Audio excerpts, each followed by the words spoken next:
जय हिंद दोस्तों। केंद्रीय कर्मचारियों और पेंशनर्स के लिए एक राहत और खुशखबरी कहूंगा, क्योंकि लोकसभा के बाद राज्यसभा में अब प्रश्न खड़े कर दिए।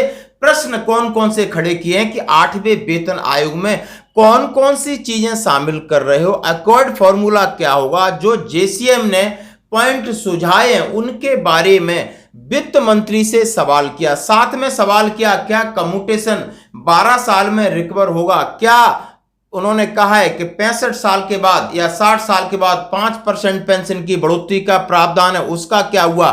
तमाम पॉइंट्स आज राज्यसभा में रखे गए और जवाब दिया वित्त मंत्री ने। अभी आपको यह सुनना समझना होगा कि जो लड़ाई नीचे है वो वित्त मंत्रालय तक पहुंची है। सदन में सभी के सामने केंद्रीय कर्मचारियों और पेंशनर्स की जो मांगे हैं, 7वें वेतनों की मांग है, उन जो पेंडिंग मांगे हैं उनका क्या हुआ, 8वें वेतन आयोग में किस तरीके से बेसिक स्ट्रक्चर को चेंज करने की बात की है, क्योंकि यह नियम बहुत पुराना है वेतन आयोग का। इसको नए नियम, नई नीति और नए खर्चों के साथ आपको बनाना होगा। और सारे सवाल हैं 4 पेज का मैं आपके सामने रखूंगा।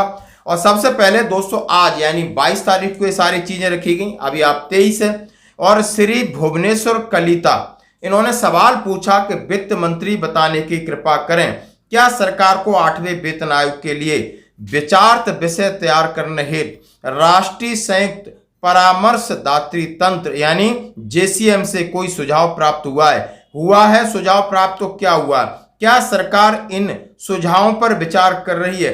क्या सरकार आयोग में सभी हितधारकों को शामिल करने की योजना बना रही है? यदि तत्संबंधी ब्यौरा क्या है, नहीं तो इसका कारण क्या है? इन्होंने क्या पूछा, क्या आपको शिव गोपाल मिश्रा जी और उनकी टीम से मीटिंग हुई तो उन्होंने कौन कौन से पॉइंट रखे तो कौन कौन से, क्या उनको आप एक्सेप्ट कर रहे हैं, और ये इन सब का फायदा किन किन लोगों को होगा? तो ये एक रिटन में जवाब है, जैसे कि आपके बगल में आप देख रहे हो। अब वित्त मंत्रालय के राज्य मंत्री जी ने क्या जवाब दिया, हितधारक परामर्श ने संयुक्त जो परामर्शदात्री मशीनरी है एनसीजेसीएम, उनके द्वारा जितने पॉइंट हमारे समय आए हैं वो मैं बता रहा हूं। रक्षा मंत्रालय, गृह मंत्रालय, कार्मिक एवं प्रशिक्षण विभाग तथा राज्यों सहित प्रमुख हितधारकों से जो इनपुट मांगे गए हैं उनके बारे में इन्होंने ये बात रखी है। सबसे पहले उन्होंने कहा है कि एमएसीपी योजना स्टार्ट किया, उन्होंने एमएसीपी योजना की बात की है कि इसमें जो विसंगति है उसको दूर किया जाए और समय पर प्रमोशन दिया जाए।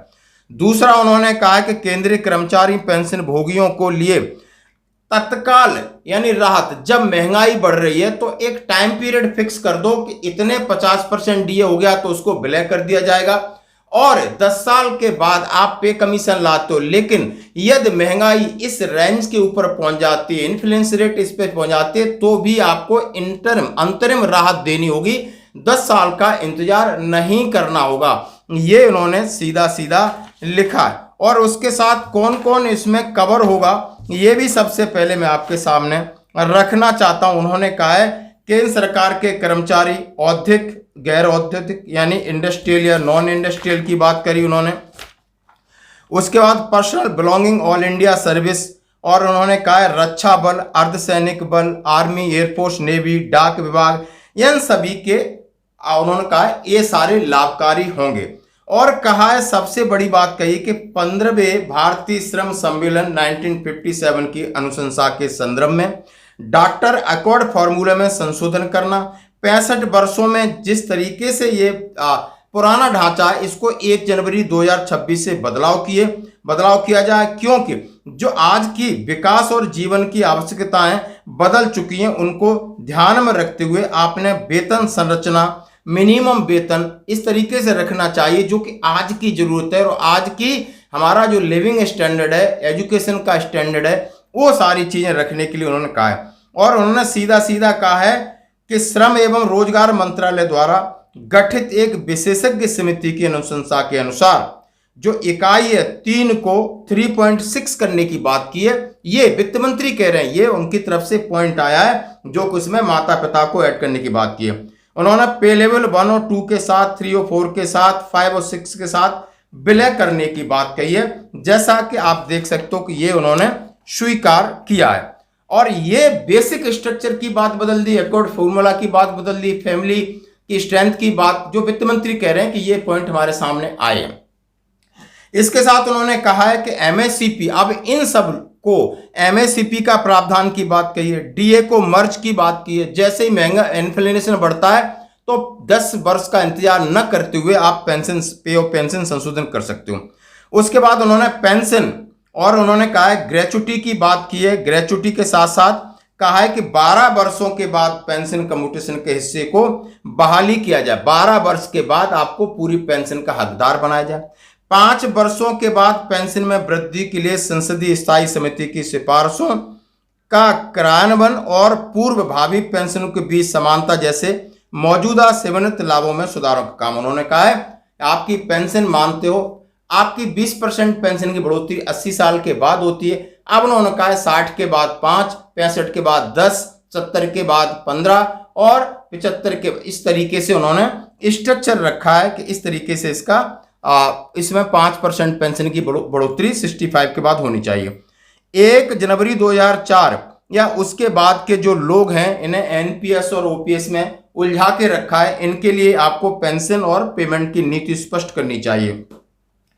तमाम मुद्दे उन्होंने रखा। उन्होंने कहा है कि कर्मचारियों के लिए जो हथियार, गोला बारूद, इस तरीके से सिक्योर अलाउंस की उन्होंने बात की, जैसा कि मैं आपके सामने ये पत्र पूरी तरीके से रख रहा हूं जो कि आपने देखा। तो सारी चीजों इन्होंने एक एक चीज को बहुत अच्छे तरीके से उन्होंने कहा है कि हमारे सामने आई हैं। और जब उनसे पूछा गया क्या आप इनके ऊपर विचार कर रहे हैं, तो उन्होंने कहा है कि जैसे ही टर्म्स ऑफ रेफरेंस फाइनल होगा, सूचना जारी होगी, इन सारी चीजों को कंसीडर किया जाएगा। और सरकार यानी आयोग क्या रिकमेंडेशन देता है और सरकार किस चीज को मानती है अलग बात है, लेकिन जो जेसीएम यानी जैसे कि लगातार हम बात कर रहे हैं, जेसीएम स्टाफ साइड के शिव गोपाल मिश्रा जी ने भी परसों कैबिनेट सचिव से बात किया था कि इसके ऊपर आप रफ्तार बढ़ाइए। टर्म्स ऑफ रेफरेंस को सार्वजनिक करना होगा कि आपने हमारी मांगे मानी या नहीं मांगी। इसके लिए उन्होंने कैबिनेट सचिव से बात किया, मुलाकात की थी 2 दिन पहले 3 दिन पहले, जैसे हम अभी भी उसकी एक कॉपी आपके सामने दिखा रहे हैं। और उन्होंने इस बात पर जोर दिया है, मूलतः बात दिया है कि इसका बेसिक स्ट्रक्चर चेंज किया जाए। पिछले 65 ईयर से इसी तरह चल रहा है। एकॉर्ड फॉर्मूले में बदलाव किया जाए, फैमिली स्ट्रेंथ है उसमें बढ़ा दिया जाए, जैसे कि माता पिता भी अभी एक फैमिली के साथ आश्रित में आते हैं। उन्होंने कहा है कि इसके साथ पे लेवल को मर्ज किया जाए, 1 और 2, 3, 4, 5, 6 को किया जाए। पुराने जो मामले उन्होंने कहा जिस तरीके से महंगाई बढ़ती है, आप ये बनाना पड़ेगा कि 50% महंगाई भत्ता होने के बाद वो बेसिक पे पेंशन में विलय हो जाए, इसकी बात की है। कम्यूटेशन रिकवरी की बात की है, यानी सारी तो एमएससीपी की बात की है। यानी हेल्थ के लेकर के भी उन्होंने कुछ पॉइंट रखे हैं कि सीजीएचएस से संबंधित मामले, एफआई यानी मेडिकल अलाउंस के लिए उन्होंने बात की है। और उन्होंने कहा है स्नातकोत्तर तक स्तर बच्चों की शिक्षा, छात्रावास सब्सिडी, इसकी समीक्षा करनी पड़ेगी। वर्तमान परिस्थितियों में आवश्यक अग्रिमों की समीक्षा करना और नए सिरे से इन चीज़ों को बहाल करना। उसके बाद उन्होंने रेलवे कर्मचारियों की बात की है, उन्होंने लीव इनकेस की बात की है। यानी ये सारे पॉइंट जो जेसीएम ने उन्होंने वित्त मंत्री को भेजे थे, डिपार्टमेंट ऑफ एक्सपेंडिचर को, वो उन्होंने कंसीडर किए। लेकिन इसके ऊपर फाइनल रिपोर्ट यानी जो आयोग बनेगा वो देगा, अपनी सिफारिश क्या करेगा और सिफारिश के बाद सरकार निर्णय लेगी। अंत में मैं ये कहना चाहता हूं कि आखिर कम्यूटेशन वाला मामला अब आप समझ सकते हो कि कहाँ है। बिल्कुल, यानी मैं ये कह सकता हूं लगभग फाइनल स्टेज पे हैं, सब लोगों ने मन में ये विचार कर लिया है। बाकी भी जो आपके मुद्दे थे उनके ऊपर आज सदन में यानी राज्यसभा में बहस हुई, और जो सांसद हैं मैं उन्हें धन्यवाद देता हूं कि कम से कम दूसरी कोई न कोई विपक्ष या पक्ष इन बातों को लेकर, जो कि बाहर हवा में तो चलती हैं लेकिन जहां निर्णय लेना है, और निर्णय कौन लेगा, सदन में लिया जाएगा, सरकार लेगी, उनके समक्ष ये मुद्दे रखे गए। धन्यवाद।